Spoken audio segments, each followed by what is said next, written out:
Hello my loves, how are you? Welcome back to another video. I'm still sick. I'm sick. Here's the thing, I don't want to miss uploads. I've got into a really good habit of like not missing my uploads, but it came close today. I woke up and I was like, no way in hell am I filming and editing a video because I need to film this and edit this today. This needs to go up today. But I have gotten really good the past like 2 months of like consistent uploads, and I feel like it's really showing in like the YouTube algorithm, like Megan, you know. They actually tweeted me yesterday. YouTube. I decided after I woke up a bit, I was like, okay, I'm gonna do a video. Get your fucking ass up and work. But today I was supposed to be filming my top 10 series of all time ranked, and I just felt too high stakes. I'm not at the races yet. Like, this needs to be a short, quick, easy video that like comes naturally talking about, and I don't feel any higher stakes. So instead we're gonna do a spring TBR. Now here's the thing, I don't usually do like seasonal TBRs, but like I feel like every year I've done a spring one. Something about spring, I want to do a TBR for it. I don't know what it is. I never do other seasonal TBRs, but spring I'm like, yep, let's do a TBR. Like that, what? I don't understand. What I've done is I've got 8 books here to talk about, 4 of which I have definitive plans to read in spring, and 4 I don't, but I still really want to read, is essentially the idea, and hopefully I will get around to all of them, and we're going to alternate between the 2, so let's go. So, first book I have definitive plans to read, I'm actually going to read this in the next couple days, is Under the Whispering Door by TJ Klune. I feel like TJ Klune's writing is very spring-like. It's kind of like almost cozy fantasy. Is cozy fantasy becoming a thing? I feel like cozy, like, you know, cozy mysteries? I feel like cozy fantasy is becoming a thing, and that's what I think of when I think of TJ Klune. I spoke about this recently because it was on... Is it my TBR for this month? Don't ask me anything. Don't ask questions. Let's not talk because my brain... Nobody talking to me. Keep walking. But anyway, I spoke about this recently. It's about this guy who dies, he meets the Reaper, and then he's like, oh shit, I haven't lived. So the Reaper's like, okay, I'll give you a week. Toodle off, go back to life for a week, live your life to the fullest, and then you can come back and you'll die. I don't think he actually goes back to his life. I think he goes to like this tea shop that is like the tea shop before you cross over into the afterlife. I don't know. It's gonna be strange. I'm very excited to read it. I just want like, okay, here's the thing. Because I feel sick, I want like hugs of a book. Or I want easy reads. I know it's not gonna be as good as House in Trinity. I'm not expecting that. But I'm still hoping I'm gonna love it. And I'm gonna like feel something for this book. Next one I don't have any plans to read but really want to is In the Hall with a Knife by Diana Peterfreund. So here's the thing, I've got a video coming out I think in May, which I actually need to get a move on, like starting the wheels in motion for that video. Thanks for reminding me. I feel like this might be in that video. It's a video that I don't have control over what I read, but if I'm guessing, I feel like this may be in there. I'm not gonna say anything more. But this is like a YA mystery retelling of Clue, or Cluedo. It's Cluedo, but I say Clue because most of you are American, which obviously is my shit. Like, we have like Scarlet, Mustard, Green, like we have all the characters. Like, oh my god, I love it. And it is a series. Let's not talk about that. Thank you, I'm disengaging. I'm not engaging. Are you serious? Okay, Listen, I've finished a lot this year, so you can all forgive me. I feel like I can be forgiven because out of every series in the world, this is probably one of the series I've wanted to start the most for the longest time. It's not very long, and I can get the rest of the books and read them really fast, okay? I know it's at this like elite academy and it's kids at this school and a murder happens. It's like a Cluedo retelling, literally my dream. Okay, so we just had Under the Whispering Door. Now we have Over the Woodward Wall by A. Deborah Baker. You can tell, you're gonna tell this video, short books are my thing currently. I've got a vlog coming out in the next couple weeks, which I'm hopefully going to be reading this for. This is by Sean Maguire.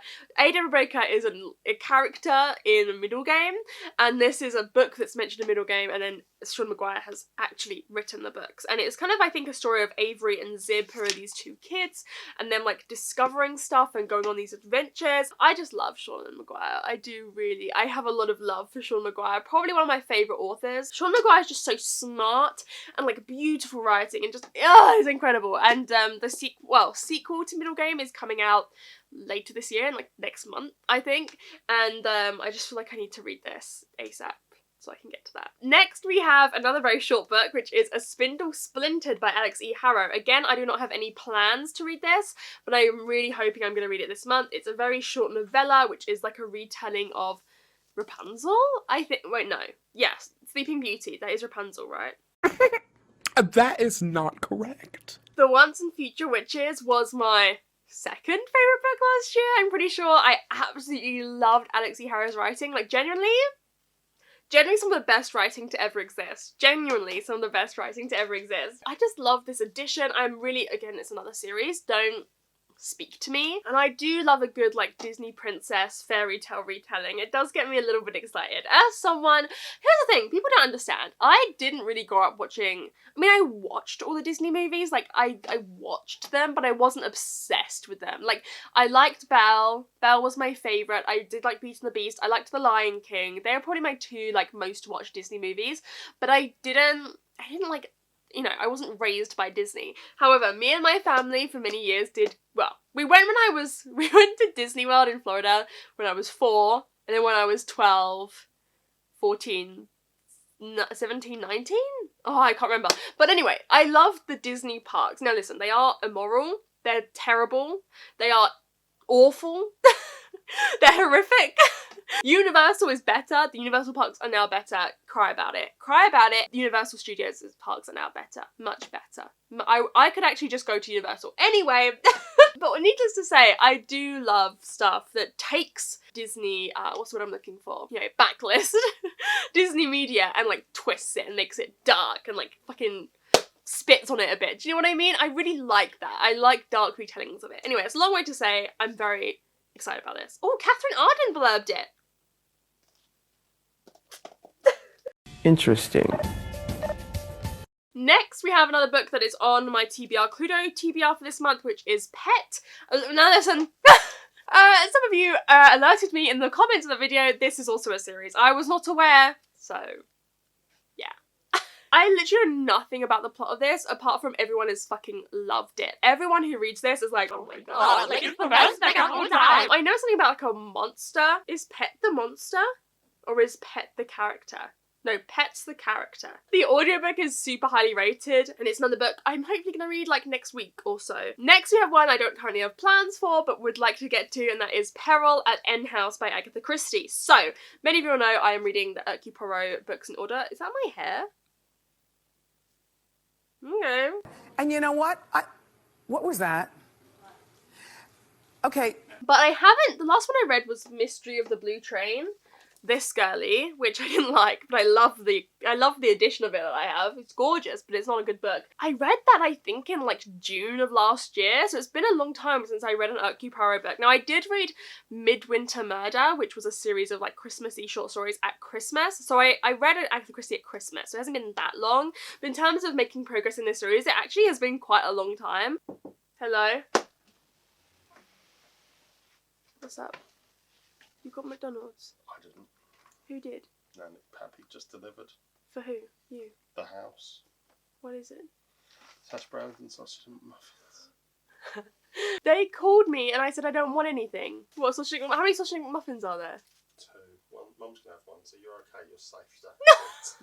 Stephen! No! I'm gonna take 2 hash browns. No! Let me have a bite. Let me have a bite of the sausage muffin. What have you There done? you go. Oh, right. BRB, I'm just gonna eat this. That was too good. Let's get the bell purr. Okay, what was I saying? Before I ate McDonald's. I think it's about a girl who, like, someone is trying to kill. And Hercule Poirot is like, I'm gonna help you. But yeah, I want to make more progress through Hercule Poirot, because after this, then we have Lord Edgware Dies, which is supposed to be good. Then my reread of Murder on the Orient Express. You know, ABC Murders is pretty soon. Like, we get into the good stuff. Do you know what I mean? Then we have a book I'm super duper excited to read, and that is, I don't have it in my hands yet. I've bought it. It's been waiting for me at my local Waterstones, but because I've been sick, the local Waterstones, I mean, it's local, but it's like 20 minutes away. And I haven't been bothered to drive that far. It is the Wintringham mystery. I cannot remember who it's by, but I will show you the cover. This is like another golden age of crime mystery, and I'm reading this for a vlog. I just realised I like know nothing about the plot. I don't know anything about the plot. I'm reading it for a certain reason, which I can't tell you, because then that will spoil why I'm reading it. One of you recommended it to me. That's why this has come about. One of you, I can't remember who, I can't remember what your name is, but one of you was in the comments like, you need to read this book. Like, you have to read it. And I was like, okay, and I went and did some research and I found out something about the book that then made me go, that is an idea for a video. So that's why I'm reading it. And that's all we need to say, apparently, because I don't know anything about the plot. And then finally, another book I would absolutely love to read, because it feels very spring-like, is No Filter and Other Lives by Crystal Maldonado. I need to start getting my way through the 2022 releases that I own. I feel like I'm still behind, you know, trying to get through my 2021 runs, but I need to prioritize some of my 2022 releases. This is the next book by the author of Fat Chance Charlie Vega, which I absolutely loved. It's about this character who basically has like a fake Instagram, like pretends to be someone else and starts to get exposed, and then they're like, I like drama. Drama drives me at times. And I don't know, I just really love Crystal Maldonado's writing. Like, Fat Chance Charlie Vega was my favourite YA contemporary romance I've ever read, and sometimes I feel like I've not been getting into them as much lately, but like, I make an exception for Crystal Maldonado, because I mean, the covers are amazing, the insides of the book are amazing, like, it's just amazing. Like, I love Crystal Maldonado's stuff. The character's like an influencer online, but it's all fake, and I don't read a lot about, like, influencers. I don't think I've ever read a book about that, so I'm very intrigued to read this, and it just feels like, I mean, look at it, it feels so spring-like, so I feel like I definitely need to read it in the next couple months if I get a chance. So there we have it, everyone. That is my spring TBR. I hope you enjoyed this video. Let me know what you thought of any of these books, if you've read them, which ones you're most excited to see me read and hear my opinions. I'd really love to know, just so I get a better idea of what you guys are interested in. And if you've gotten to the end, comment the like cherry blossom flower emoji, like the pink flower. Comment that down below if you've gotten to the end. Thank you so much for watching, and I'll see you very soon in another video. Bye!